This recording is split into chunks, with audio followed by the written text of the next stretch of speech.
The headlines. Prime Minister Narendra Modi attends G7 outreach summit at Apulia in Italy. Artificial intelligence and energy to be among main focus points.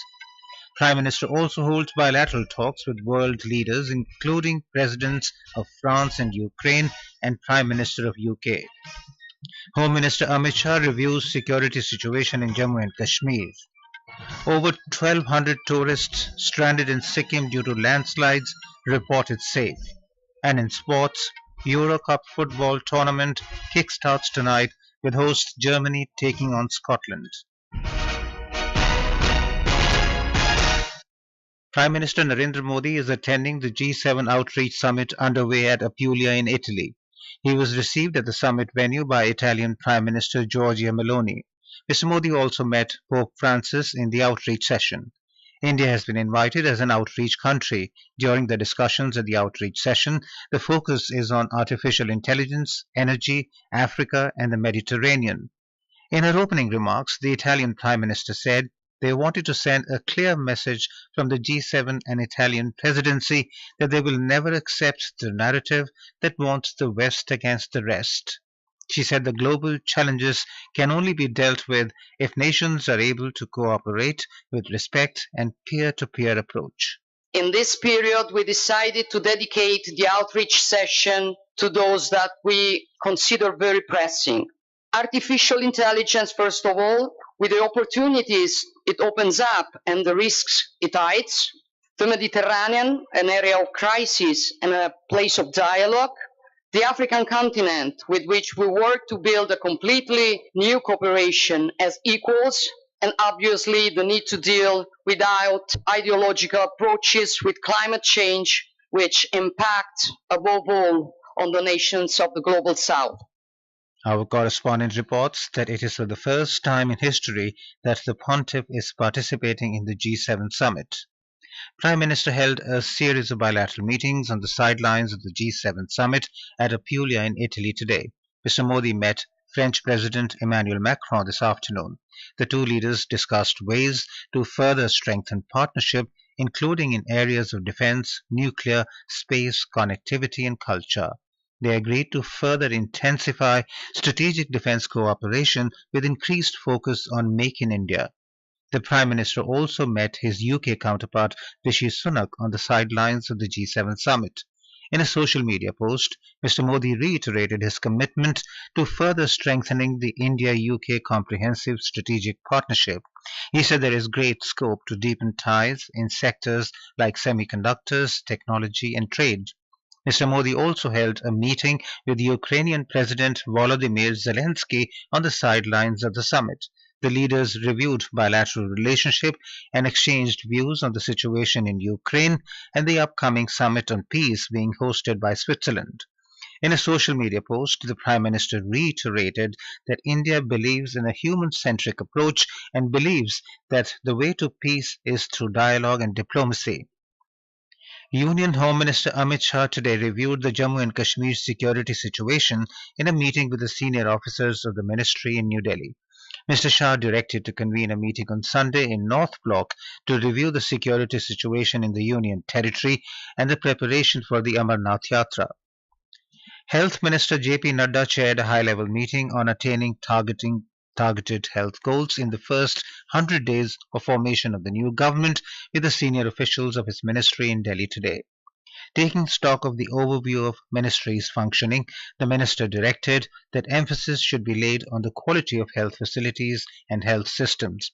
He laid stress upon expansion of health insurance coverage under the Pradhan Mantri Jan Arogya Yojana (PMJAY) and leveraging technology in programs like immunization and health emergency response management. The Supreme Court today sought responses from the Centre and the National Testing Agency on a plea seeking a CBI probe into the allegations of question paper leak and other irregularities in the NEET UG 2024 examination for admission to undergraduate medical programs. A vacation bench of Justices Vikram Nath and Sandeep Mehta, which was hearing a PIL, also sought responses from the Central Bureau of Investigation and the Bihar government within 2 weeks. He said the PIL will also be taken up with other pending ones on the 8th of July. Meanwhile, Education Minister Dharmendra Pradhan today claimed that Congress is spreading misinformation regarding the NEET issue. Speaking to the media, Mr. Pradhan said the government is bound by the court's order and will do things in a completely transparent manner. NEET को लेके 41 petition पड़ी विभिन्न high courts में और supreme court में। ये सारा विषय सुप्रीम कोर्ट की संज्ञान में है। सुप्रीम कोर्ट भी भारत सरकार को पक्ष किया है, एनटीए को भी पक्ष किया है। जितने सारे जानकारी हमारे पास रहेगी तब तक हम पारदर्शी तरीके से आदरणीय कोर्ट के सामने रखेंगे और कोर्ट जैसे कहेगा वैसे किया जाएगा। मैं सरकार की ओर से सारा विद्यार्थियों को आश्वस्त करता हूँ, पारदर्शी तरीका अपनाई जाएगी। On the other hand, Congress President Mallikarjun Kharge came down heavily on the government on the NEET issue. Alleging a scam in the NEET examination, he said the government has misused the National Testing Agency and has massively rigged the marks and ranks. In a tweet, Mr. Kharge said the government has crushed the aspirations of 24 lakh youths. Portfolios have been allotted to the newly sworn ministers in Andhra Pradesh, while Chief Minister N. Chandrababu Naidu kept with him General Administration, Law and Order, Public Enterprises.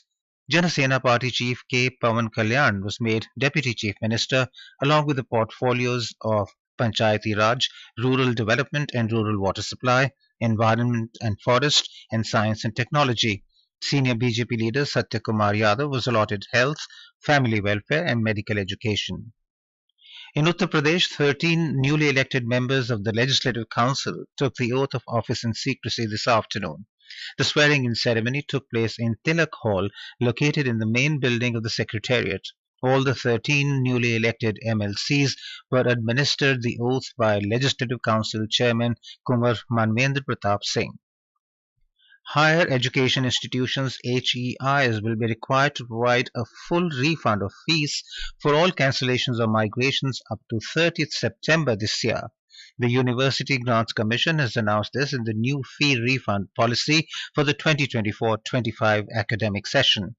This has been done to address complaints from students and parents regarding the non-refund of fees upon cancellation or withdrawal of admissions. This policy applies to all HEIs under central or state acts, UGC-recognized institutions, deemed universities, and organizations involved in admissions counseling. This is Akashvani giving you the news. For quick news updates around the clock, follow us on our Twitter handle at AIR News Alerts. New criminal laws, namely Bharatiya Nyaya Samhita 2023, Bharatiya Nagrik Suraksha Samhita 2023 and Bharatiya Sakshya Adhiniyam 2023 will come into force from the 1st of July 2024. To know about the new criminal laws, download NCRB Sankalan of Criminal Laws mobile app from Play Store or App Store.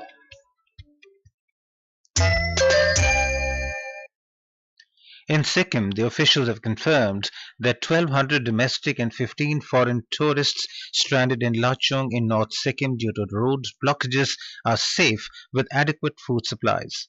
Evacuation plans include potential airlifting or road evacuation coordinated with local authorities.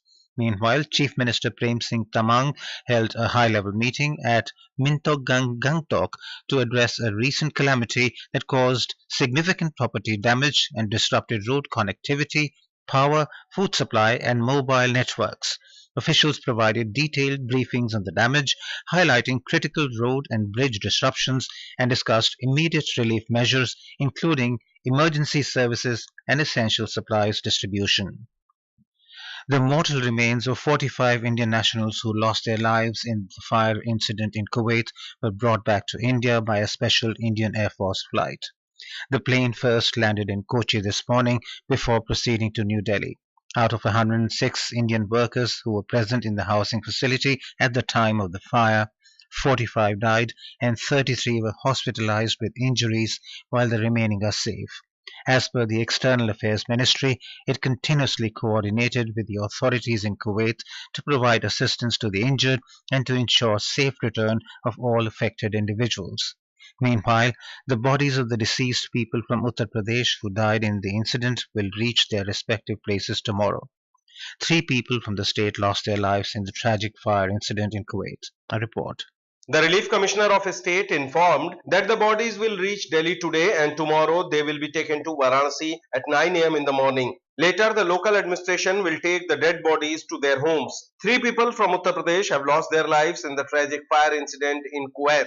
Relief Commissioner informed that Praveen Madhav Singh from Varanasi, Jairam Gupta and Angad Gupta from Gorakhpur have died in the fire incident in a building in Mangaf city of Kuwait. The bodies of the people from Gorakhpur will reach at 9:40 in the morning by Indigo flight. Sushil Chandra Tiwari, Akashvani News, Lucknow. Delhi Lieutenant Governor Vinay Kumar Saxena has granted sanction to prosecute author Arundhati Roy under Unlawful Activities Prevention Act UAPA. She, along with a former professor in Central University of Kashmir, Dr. Sheikh Shaukat Hussain, have been sanctioned for prosecution under Section 45 of UAPA for their alleged provocative speech at an event in New Delhi in 2010. The FIR in the matter was registered on a complaint by Sushil Pandit, a social activist, in 2010. The complainant had alleged that Ms. Roy and Mr. Hussain made provocative speeches at a conference in October 2010 in New Delhi. India's wholesale price index WPI-based inflation surged to 2.61% in May 2024.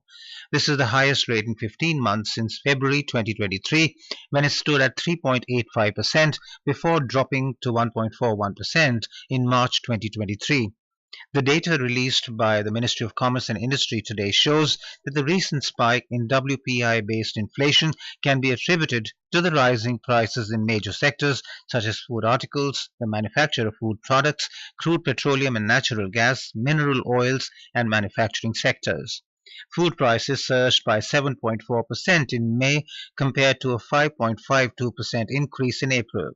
Vegetable prices saw a particularly sharp rise, up 32.42% year-on-year compared to a 27.94% increase in the previous month. About 20 lakh pilgrims from across the world have gathered at tent city of Mina in Saudi Arabia as the 5-day annual Hajj pilgrimage began today. They will spend the night there and move towards the plains of Arafat at dawn tomorrow for the day's main ritual of Hajj, reciting prayers. The pilgrims will spend the day there praying and asking for God's forgiveness. Nearly 1,75,000 pilgrims from India are participating in Hajj rituals. Out of this, 1,40,020 pilgrims have reached there through Hajj committee and nearly 35,000 through private operators. More than 5,000 Indian women pilgrims are taking part in the pilgrimage without mahram or male guardian. The 2024 session of the European Football Championship, also known as Eurocup 2024, will kick-start tonight when the host Germany take on Scotland. Italy became the defending champions after they defeated England in the final in the previous edition of Eurocup, which was held in 2021, a delay of a year due to the COVID-19 pandemic. 24 teams are divided in 6 groups, with each having 6 teams. Heatwave to severe heatwave conditions affected a large part of Uttar Pradesh, some areas of Bihar, West Bengal, South Uttarakhand and North Odisha today. India Meteorological Department reported that heatwave conditions also prevailed in parts of Punjab, Jharkhand, Himachal Pradesh, Haryana, Chandigarh, Delhi and northeast Madhya Pradesh. The weather department has also forecast heavy to very heavy rainfall with isolated extremely heavy falls expected over sub-Himalayan West Bengal, Sikkim and northeast India over the next 4 to 5 days. And now, before we end the bulletin, the headlines once again. Prime Minister Narendra Modi attends G-7 outreach summit at Apulia in Italy. Artificial intelligence and energy to be among main focus points. Prime Minister also holds bilateral talks with world leaders including presidents of France and Ukraine and Prime Minister of U.K. Home Minister Amit Shah reviews security situation in Jammu and Kashmir. Over 1,200 tourists stranded in Sikkim due to landslides reported safe. And in sports, Eurocup football tournament kickstarts tonight with host Germany taking on Scotland. For details of these stories and more, log on to our website newsonair.gov.in and News on AIR app. That is all in the news at 9. Good night.